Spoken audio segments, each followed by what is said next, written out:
Ready for another deep dive? Today, we're going to be exploring the world of time and discovery with a classic work. Oh, this is going to be fun. It is. We're taking a close look at The Discoverers by Daniel J. Boorstin. A fantastic choice. It really is. It's packed with insights into how, well, humans have kind of wrestled with time and then how that's led to, incredible breakthroughs throughout history. It really makes you realize, how something as basic as measuring time Yeah. has really shaped how we understand, everything around us. It's true, and we think about time in such a practical way, like, oh, I got to check my watch or set an alarm or whatever. Right, right. But when you really dig into it, time has this deep philosophical and historical significance. Oh, that I think we often just overlook. yeah, for sure. It's like it's woven into, everything, right? Right. Our rituals, our beliefs, even, how we see the cosmos. Right. Like take Easter, for Yeah. example.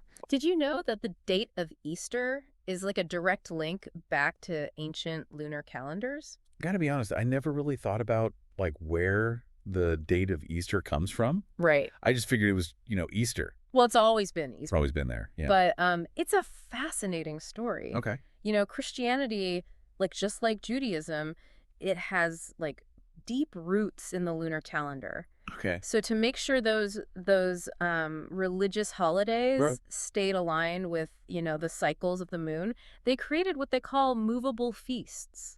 Movable feasts. Yeah, so these are festivals, Easter's a good example, that kind of shift around So within the tricky. solar year. So is this dance between the sun and the moon that's still playing out Yeah. today, centuries later, Yeah. affecting when we celebrate these major holidays? Precisely. So, Easter's date Mm-hmm. is actually tied to Passover Oh, in the Jewish calendar because, according to the New Testament, that's when Jesus was crucified. Right. And naturally, the anniversary of his resurrection would be connected to that. So those ancient ways of marking time Yeah. are still with us in a way, even today. They are. It's not just history. It's woven into how we live. It is. It is. And that's just the beginning. Ancient people weren't just marking time on calendars. They were also, looking to the stars Oh, okay. for answers. Yeah.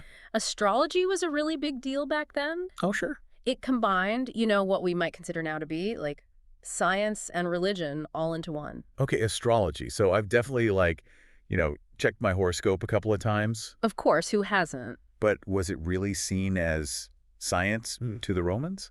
Well, we might think of horoscopes as fun, just entertainment. Right. But for the Romans, astrology was really about seeking knowledge and understanding the universe. Mm-hmm. They actually saw the stars as visible gods. Wow. And the astrologers were kind of interpreters. They were bridging this gap Right. between humans and the heavens. So they weren't just predicting whether you were going to have a good day or a bad day. Yeah, no.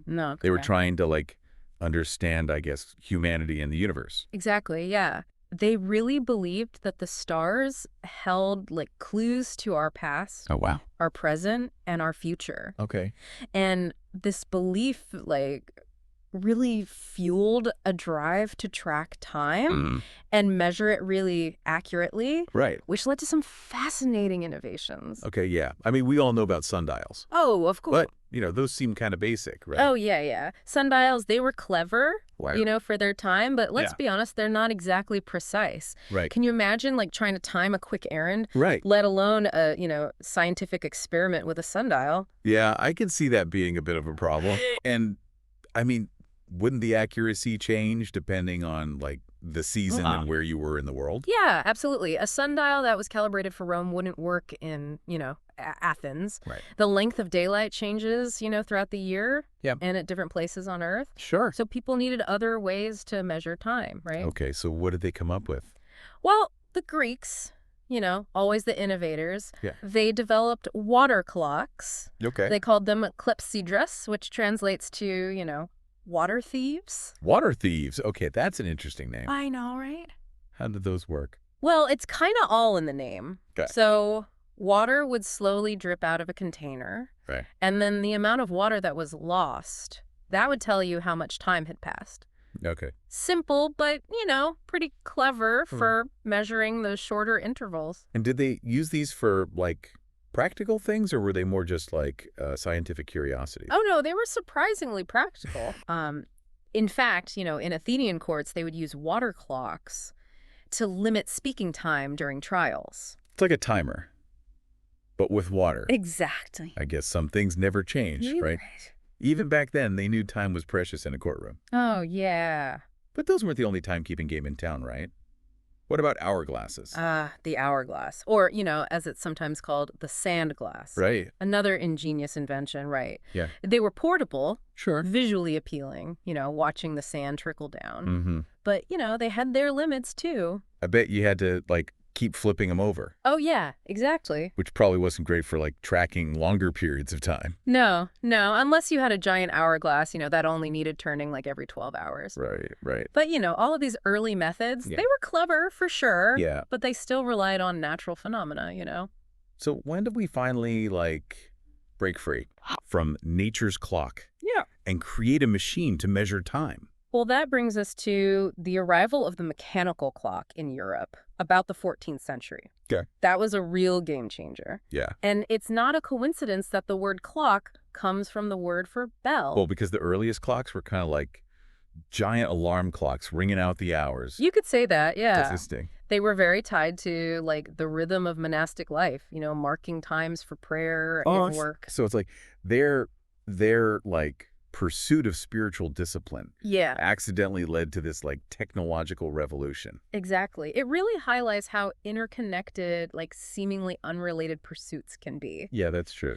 But, the mechanical clock's impact, it went way beyond just the monasteries, right? It started to change how people thought about time itself. Oh, okay. Before, time was, largely dictated by the sun. Life revolved around daylight. But the clock, with its, steady, evenly scheduled hours. It started to kind of blend night and day into this single continuous flow. So it's like it imposed a new order on human experience. Exactly. That, hey, time marches on regardless of the sun or the seasons. Precisely. And that shift had huge implications, for everything from work schedules to, even scientific exploration. Right. And speaking of exploration, the invention of the spring-driven clock was another big leap forward. Oh, okay. Yeah, especially for those, like, daring sea voyages. Exactly. But why was a spring-driven clock so important for sailors? Weren't they still using the stars? So stars are great for determining latitude, your position north or south. Right. But longitude, figuring out how far east or west you were, that was the real puzzle. I can see why. I mean, on land, you've got landmarks and stuff to guide you. Right. But at sea, it's just like endless water. Exactly. How did they even manage? Well, sailors really needed a way to accurately measure time at sea to calculate their longitude. Right. The problem was that early clocks used pendulums. Yeah. And those don't work too well on a rocket ship. No, I imagine not. Trying to keep a pendulum swinging steady on a boat getting tossed around by waves. Yeah. Good luck with that. Forget about it. So what did they do? Did they come up with like a different kind of clock? Well, somebody had the brilliant idea of using a spring to power a clock. Right. Kind of like a wind-up toy. Sure. But even that wasn't easy because a spring's force, it lessens as it unwinds. Which makes accuracy a real challenge. So how did they solve that? Did they just make like a stronger spring? Well, that's where the ingenuity comes in, right? They actually borrowed this device called a fusee. A fusee? Yeah, it's basically like this cone-shaped spool that kind of evens out the spring's force. Right. So the clock keeps running at a steady pace. So military technology actually helped unlock the secrets of timekeeping. It did, which then led to all those amazing voyages of discovery. Exactly. It's amazing how these things connect, It really is. It shows you how innovations in one field can have these like unexpected ripple effects. Right. But we can't forget about the human element in all of this. Sure. I've been talking about technology, but what about the people who use these tools to make those groundbreaking discoveries? It's true. It's the human element that really makes history fascinating. Absolutely. It's about the individuals who are, pushing those boundaries, venturing into the unknown. That's right. Armed with their,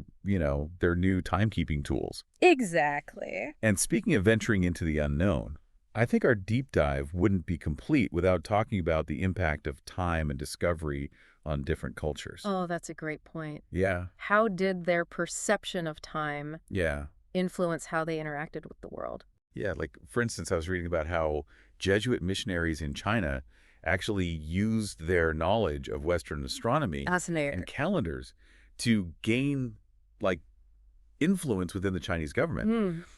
It's really interesting how timekeeping became almost like a form of, like, cultural currency. It really is. It's a remarkable story. Yeah. These Jesuit missionaries, Mm-hmm. like Matteo Ricci back in the early 17th century, Okay. they arrived in China with this, deep understanding of Western timekeeping methods. Right. They noticed that the Chinese lunar calendar wasn't totally accurate, Okay. which led to incorrect predictions of eclipses. And I'm guessing those inaccurate predictions were a big deal, Oh, yeah. Huge. especially for, like, the emperor. Absolutely. See, the emperor's power was seen as divinely ordained. So Okay. failing to predict, a celestial event Right. that could be seen as a sign of weakness. Oh, wow. The Jesuits, they saw an opportunity here. So it wasn't just about spreading faith. Yeah, They were playing politics. they were, They were timekeeping. yeah. Pretty clever. So when a solar eclipse was predicted for June 21st, 1629, Oh.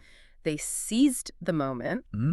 Using their calculations, they accurately predicted the eclipse's time and duration, Okay. while the imperial astronomers were way off. Wow. And that accuracy, it earned them a place at the emperor's court. Wow. So they got in good with the emperor They did. just by knowing about time. That's right. They got tasked with, revising the Chinese calendar Okay. and gained access to high levels of government. Wow. It's a fascinating example of how expertise in timekeeping Yeah. could be a path to, like, political and cultural influence. It's like a real-life historical thriller with Yeah. timekeeping at the center of the plot. I know, it's great. But this exchange of knowledge, Right. it wasn't always one-sided, was it? Right. I mean, different cultures had their own unique ways of understanding and measuring time. They did, yeah. Yeah. So while Europe was focused on these mechanical clocks and these refined calendars, other civilizations were making their own contribution Absolutely. to our understanding of time and space. The Mongols, for example, played a really crucial role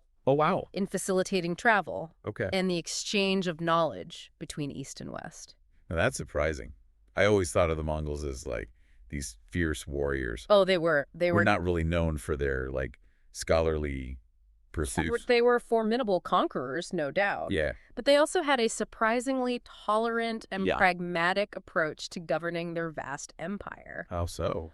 Well, for starters, they were huge proponents of trade Okay. and communication between different regions. Right. Under their rule, the Silk Road flourished. Wow. Merchants and travelers could travel vast distances, Yeah. exchanging goods and ideas.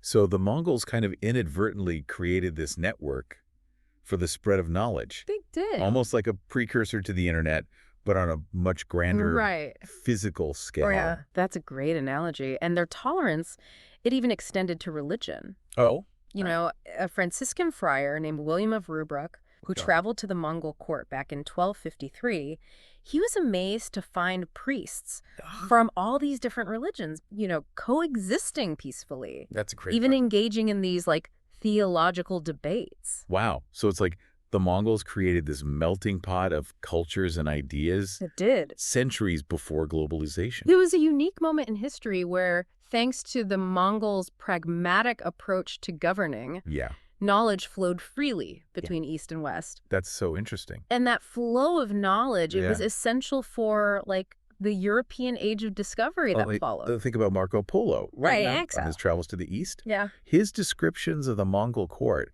they really sparked European curiosity They did. about the wider world. They did. And while the Mongol Empire eventually fragmented, its impact on, like, the exchange of knowledge Yeah. and the rise of global exploration, it's undeniable. But not all encounters between different cultures were so harmonious. That's true. Right? European exploration often led to Mhm. conflict and exploitation, especially in the Americas. Right. It's a reminder that even the pursuit of knowledge and Yeah. discovery It can. have a dark side. Yeah, it can, for sure. It's a good reminder that, while we can marvel at the ingenuity of these explorers Yeah. and the breakthroughs they made, we also have to acknowledge the complex Mm-hmm. and often tragic consequences. Yes, the pursuit of knowledge should never come at the expense of human dignity Right. and respect for other cultures. It's a lesson that's just as relevant today as it was centuries ago. Absolutely. This is all really thought-provoking stuff. It is. It's fascinating to see how the simple act of measuring time Right. has had such profound effects on the course of human history. It really does highlight the power of ideas and how our understanding of time really shapes how we see the world Yeah. and our place in it. It does. It does. And this is just the beginning of our exploration. I can't wait to dive in further. There's so much more to uncover. Makes you wonder, doesn't it? What's that? How we often just take time for granted in our modern world, Right. But it's this concept that has, fascinated and challenged humans for centuries. It really has. Think about those early explorers, right? Yeah. Setting sail into the vast unknown Right. without the navigational tools we have today. Right. I mean, they must have had nerves of steel. I think I'd be terrified. Oh, me too. I get seasick just thinking about it. Yeah, but their courage Yeah. and determination, Okay. it led to some of the most significant discoveries. It did. It did, yeah. And sometimes those discoveries were fueled by, Yeah. myths and legends. Oh, okay. Like the elusive Prester John. Prester John. Okay. Can you imagine Yeah. setting sail Yeah. based on a story, a rumor? That's a wild. It's crazy, right? Yeah. The legend of Prester John, Right. this mythical Christian king ruling a powerful kingdom somewhere in the East, Right. it captured European imaginations for centuries. Oh. It's like a medieval version of El Dorado, Right. this tale of riches Okay. and power Yeah. that fueled countless expeditions. So this mythical figure was actually driving real-world exploration, He was. shaping the course of history. It makes you wonder about the power of stories, It does. like how they can shape our actions, Yeah. even when we don't have all the facts. Absolutely. Even Prince Henry the Navigator, Okay. who led Portugal's exploration Oh. of the African coast in the 15th century, Mm-hmm. he was said to be partly motivated Yeah. by the hope of finding Prester John Wow. and enlisting his help in the fight against the Muslims. So a mythical king influencing real-world geopolitics. It's amazing. It really is. But the pursuit of Prester John, Yeah. it ultimately led to a dead end, didn't it? Right. They never actually found him. No, he remained a figure of legend, Yeah. but the search itself led to real discoveries, Okay. new trade routes, Yes. and expanded European knowledge of the world. Right. So even when we don't find what we're looking for, Exactly. the journey itself can be valuable. I like that. Yeah. It's not always about the destination. It's Yeah. about what you learn Yeah. along the way. I like that. But let's talk about someone who did make a truly earth-shattering discovery. Good. Christopher Columbus. Of course. His voyage across the Atlantic in 1492, that changed everything. Yeah, Columbus's voyage was a pivotal moment in history for sure. It was. But it's also a story filled with irony It is. and unintended consequences, right? It is. What do you mean by that? Well, I thought he set out to discover America. Well, not exactly. Okay. Columbus's goal was to reach the Indies Okay. by sailing west. Right. He believed the Earth was smaller than it is, Okay. and that a westward route would be faster Right. than the traditional eastward routes. So he was aiming for Asia, He was. but ended up stumbling upon a whole new continent. Exactly. Talk about a happy accident. Talk about a happy accident. Right. And what's even more fascinating Huh? is that Columbus, even after landing in the Americas, Yeah. he was still convinced he had reached the Indies. He didn't know. No, that's why he called the native people he encountered Indians. Right. A misnomer that unfortunately persists to this day. Right. So Columbus's big discovery Yeah. was actually a huge miscalculation. It was. But his voyages did open up the Americas They did. to European exploration and colonization, They did. for better or worse. Yes. And the consequences of that encounter were Yeah. profound Yeah. and complex. Led to the exchange of, goods and ideas and people between the old world and the new world. Right. But it also resulted in the displacement Yeah. and exploitation of indigenous populations. Of course. Yeah. It's a complex legacy. It is. It's a reminder that history is rarely a simple story of heroes and villains. It's not. It's this tapestry of events, Yeah. motivations, triumphs, Yeah, and no. tragedies. We need to look at it from Yeah. all sides. Yeah, we do. And speaking of complexity, Yes. let's delve into another intriguing aspect of discovery, Okay. the challenge of mapping the unknown. Oh, maps. Maps have always fascinated me. You too. They're like windows into different worlds, Yeah. both real and imagined. Yes. But creating accurate maps, especially of uncharted territories, that must have been daunting. Oh, it was. Early map makers, they had to rely on like observation, Yeah. hearsay, and a lot of guesswork. Yeah, I can imagine. And they often had to contend with, preconceived notions. And cultural biases that, that influence their depictions of the world. Right. Right. Take, for example, the long-held belief Okay. in a vast southern continent. A southern continent, you mean like Antarctica? Not quite. Okay. This was like a mythical landmass Okay. that people believed existed in the southern hemisphere Okay. long before Antarctica was actually discovered. Okay. For centuries, it appeared on maps, Really? often depicted as like this massive continent Yeah. balancing out the land masses in the northern hemisphere. So it was like a geographical ghost, It is. a figment of the imagination that like haunted maps for generations. It really is. That's amazing how even in the pursuit of like scientific knowledge, Yeah. human imagination and a desire for symmetry could shape how we saw the world. I know, right? So when do you think this mythical continent was finally debunked? I don't know. It had to be after explorers started like sailing around the world, right? You're on the right track. Explorers like Ferdinand Magellan, Right. who circumnavigated the globe in the 16th century, they failed to find any evidence of this, like massive southern continent. Right. But the belief was stubborn, and it persisted. So even as explorers were gathering like more accurate information Yeah. about the world, Mm-hmm. this mythical landmass continued to have power over people. It did, yeah. It wasn't until the 18th century Wow. when Captain James Cook Right. circumnavigated Antarctica Mm-hmm. that the myth was finally laid to rest. Wow. Cook's voyages proved that there was no like vast habitable continent Right. in the southern hemisphere, at least not as it had been imagined. Right. Right. It's a good reminder that even our most cherished beliefs Yeah. can be overturned by, scientific exploration and the courage to challenge long-held assumptions. Absolutely. Yeah. And the story of the southern continent, Mm-hmm. it highlights the evolving nature of maps. Yes. Not like static representations of the world. Right. There are dynamic documents Yes, that reflect our, ever-changing understanding of our planet. exactly. And with the rise of printing, maps became more widely available, Sure. spreading geographical knowledge to a wider audience. It's like they unlocked a whole new world for people who'd never even left their villages. That's right, exactly. The invention of the printing press Yeah. in the 15th century. Right. It was a game changer for spreading information, including geographical knowledge. Sure. One of the pioneers of printed maps was this Flemish cartographer Okay. named Abraham Ortelius. Chile. Okay. He published the first modern atlas in 1570. An atlas.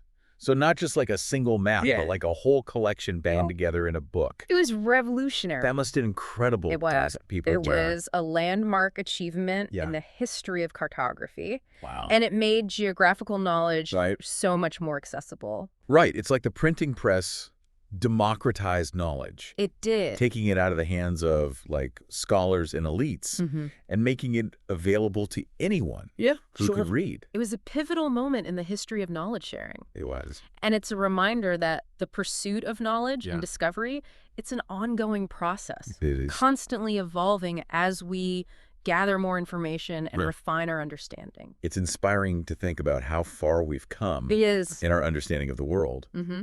From those early inaccurate maps Mm-hmm. to the sophisticated satellite imagery we have today. It is, isn't it? Okay. But as we've been discussing, these remarkable discoveries and innovations, it's important to remember that they didn't happen in isolation.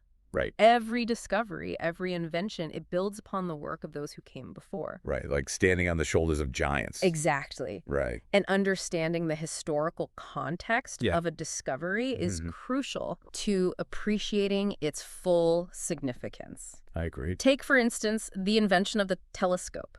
Okay. in the early 17th century. Yeah, the telescope. It opened up the heavens, it revealed a universe far vaster and more complex than anyone had imagined. It's such a game changer. Oh, it is. It completely changed our view of the cosmos. Absolutely. But I never really thought about how it came to be. Right. Did it just appear out of thin air?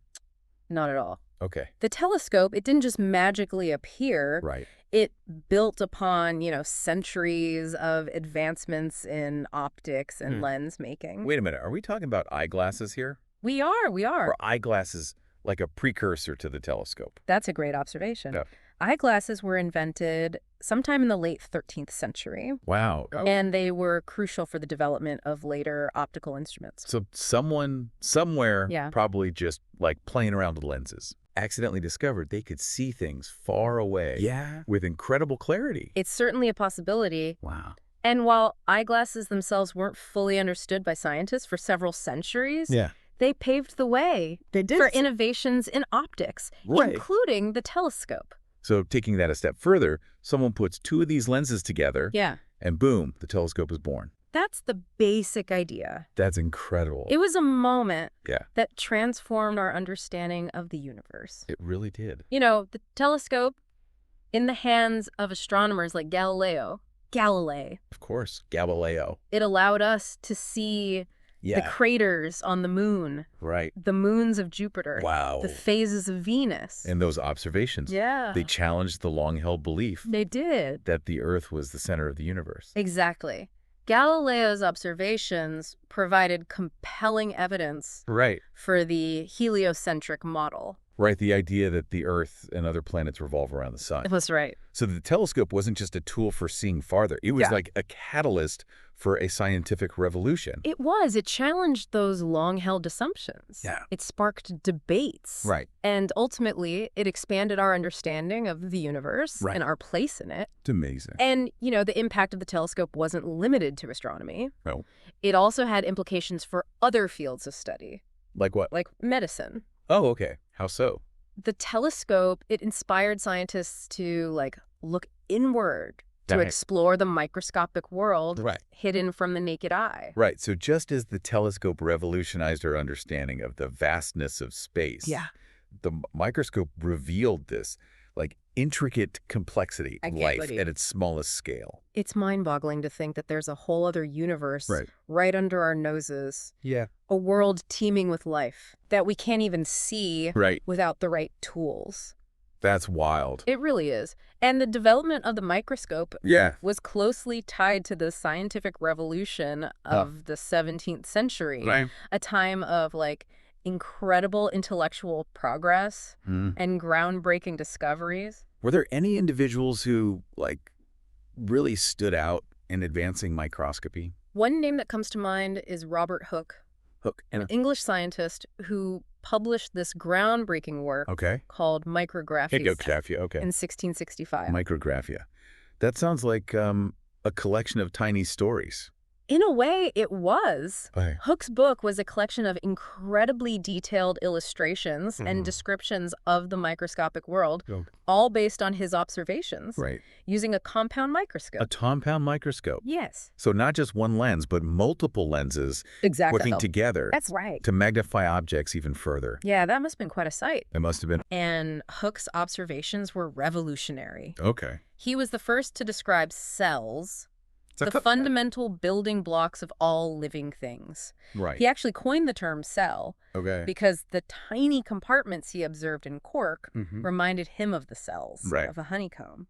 So Hooke was essentially peering into the very fabric of life itself. He was. Incredible. It was incredible. What was the reaction to his work? It was a sensation. Really? Micrographia became a bestseller, Wow. popularizing microscopy and inspiring a generation of scientists to explore those hidden wonders of nature. It's a reminder that scientific discovery isn't just about, cold, hard facts. No. It's also about, the power of observation, imagination, and the ability to communicate those discoveries in a way that captures the public imagination. Absolutely. A good story can go a long way. It can. In spreading knowledge, even scientific knowledge. Yeah, that's true. And just as Hooke's micrographia opened up this world of microscopy, Right. Other scientists were making groundbreaking discoveries about the human body and the circulation of blood. Right, like William Harvey and his discovery of the circulatory system. Yes. That was a major milestone in medical history. It was.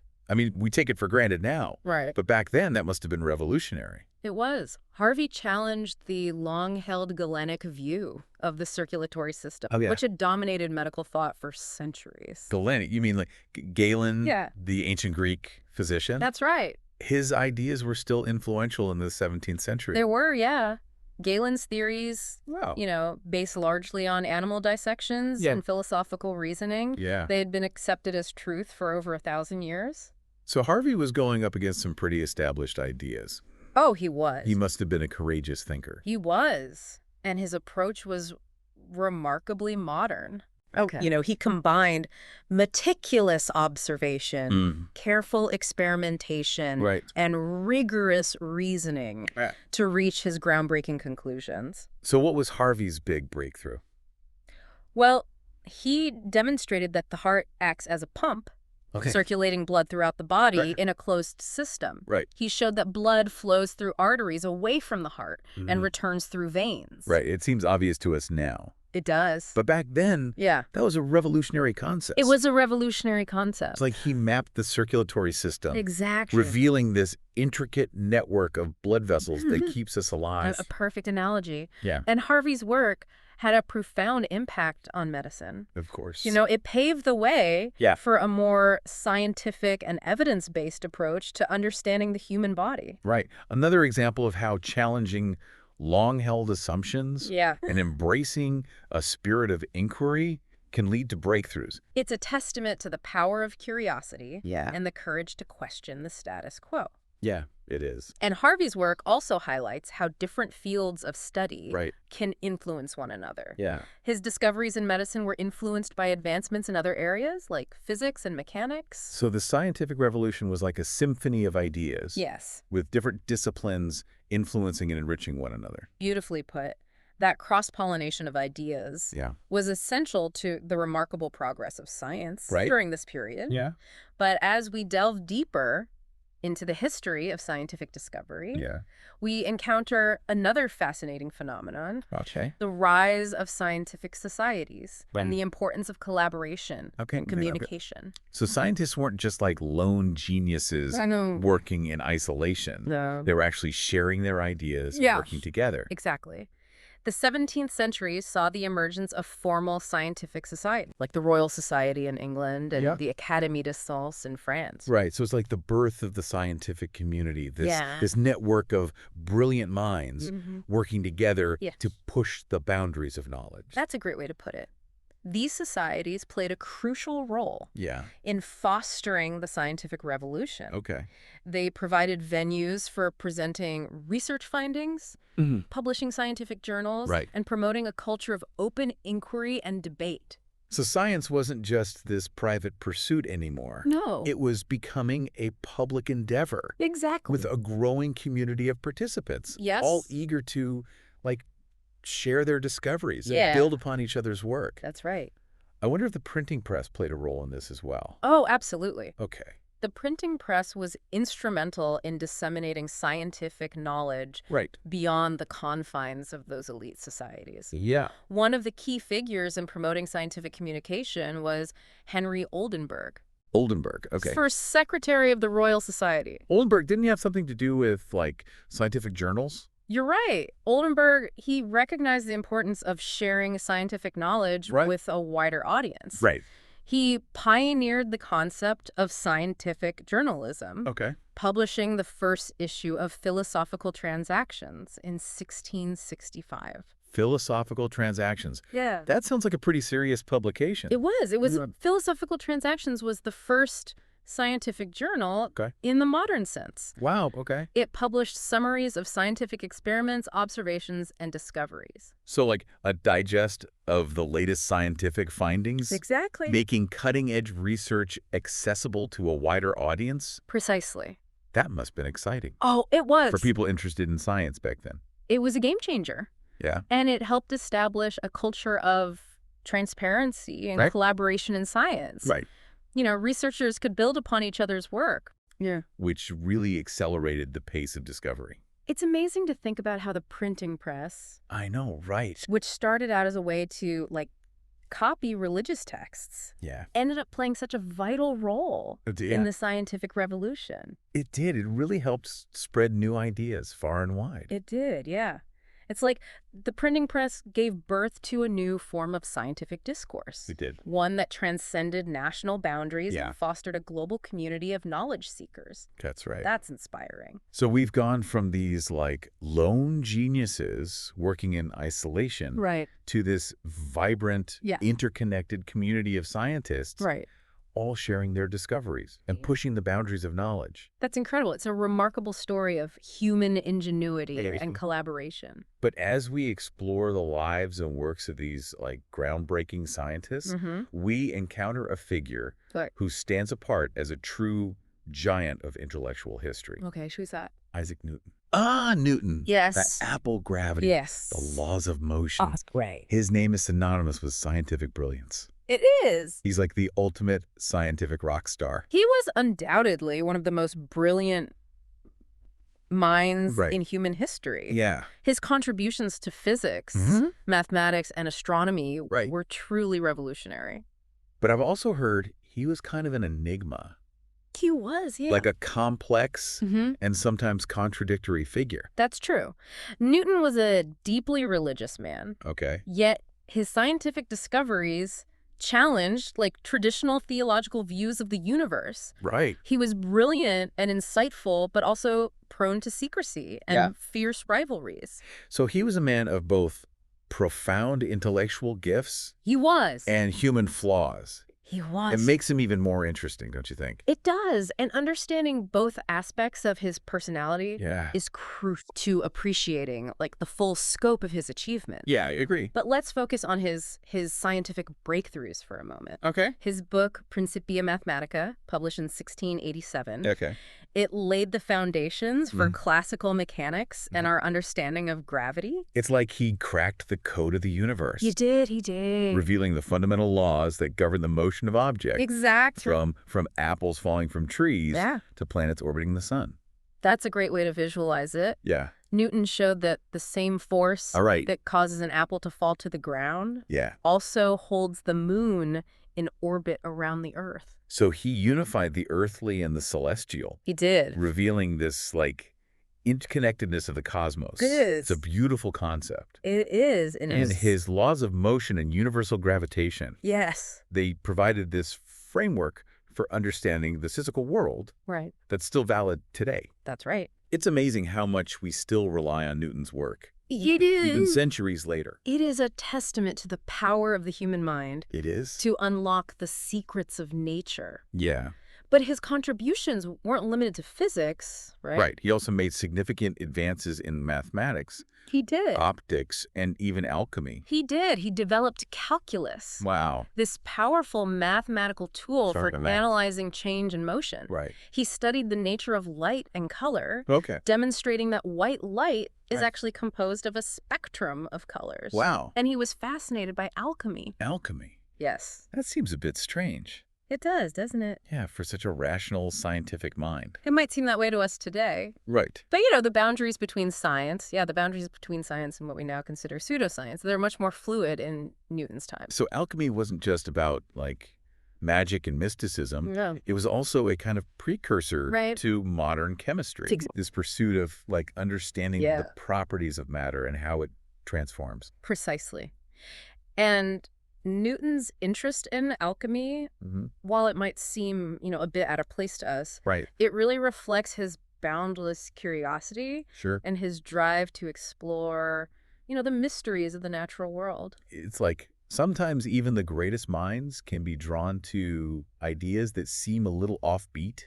They can. Even in hindsight. They can. It's a good reminder that the pursuit of knowledge can take unexpected turns. Absolutely. So we've gone from these, ancient calendars and timekeeping devices to the scientific revolution and the birth of modern science. Right, yeah. What an incredible journey. It is, and it doesn't end there. Okay. As we move beyond the scientific revolution, we enter a new era of discovery. Okay. The exploration of the natural world and the rise of natural history. So from the vastness of the cosmos, yes, we're turning our attention back to Earth. And the incredible diversity of life that it holds. What drove this new wave of exploration? Yeah, what were naturalists seeking to understand? Well, they were driven by this desire to catalog and classify the vast diversity of life on Earth. Okay. Imagine exploring new continents, right? Encountering these like strange and wonderful creatures never seen before, and trying to make sense of it all. Right. They were creating like a giant inventory of nature. Wow. A comprehensive library of life on Earth. What a fascinating endeavor. It's like they were piecing together this like giant puzzle. Yeah. Trying to figure out how all the pieces fit together. Exactly. Were there any like key figures in this movement? One of the pioneers of natural history was Carl Linnaeus. A Swedish botanist who developed a system for classifying plants and animals that we still use today. Linnaeus, wasn't he the one who came up with a two-part naming system that we use for species, like the binomial nomenclature? That's right. His system, it was based on shared physical characteristics. It provided this clear and concise way to organize the natural world. He grouped species into genera into families, and so on. Creating this hierarchical structure that reflects the evolutionary relationships between different organisms. It's like creating a family tree. Exactly. For all life on Earth. That's right. Wow. So from the stars to the microscope, from the human body to the diversity of life on Earth, the pursuit of knowledge and discovery has taken us on an incredible journey. It has. But as we've seen, that path of discovery, it's not always straightforward. It's not, no. It's filled with unexpected twists, right? Challenges to long-held beliefs. It is. And our understanding of the world is constantly evolving. It is. That's a good point. And that journey continues today, It does. As we explore new frontiers in science and technology and in our understanding of ourselves and the universe we inhabit. Well, that wraps up our deep dive into the fascinating intersection of time and discovery. It does. We've covered a lot of ground today. We have. From ancient calendars to the vast expanse of deep time. From the invention of the clock. To revolutions in astronomy, biology, and geology. We've encountered some remarkable individuals. We have. Who dared to challenge conventional thinking. Push the limits of knowledge. And really reshape our understanding of the universe. It's been quite a journey. It has. And we hope you've enjoyed exploring the wonders of time and discovery with us. I hope so. There's always more to learn, so keep that curiosity alive. That's right. And who knows what amazing discoveries you might make. You never know. Thanks for joining us.